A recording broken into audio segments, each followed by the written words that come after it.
6 teens are in custody on charges they brutally beat a woman in this neighborhood. Cell phone video of the attack was recorded and posted online. Thursday morning, members of the Chester Police Department were notified that there was a Facebook video portraying an assault by a group of young girls on a mentally challenged lady. Police said the girls suddenly attacked a woman sitting in front of her Chester, Pennsylvania home. It was probably one of the more horrendous videos that I've seen, especially in the fact that it was young girls attacking a, helpless, mentally challenged female. She was sitting on her steps, not doing anything, totally unprovoked, and they walked up to her, punched her in the mouth, and then they started beating her, kicking her, punching her, beat her with a chair, beat her with shoes, forced her into her house as they were beating her.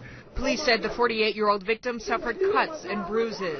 She had numerous lacerations, abrasions, bruises and abrasions. I don't believe she has any broken bones, and she's currently in a medical facility for treatment. Authorities said the attack appears to have been, quote, just for fun. They left the area and laughing and joking about it. All of the teens have been charged as adults. Nicole Grether, The Associated Press.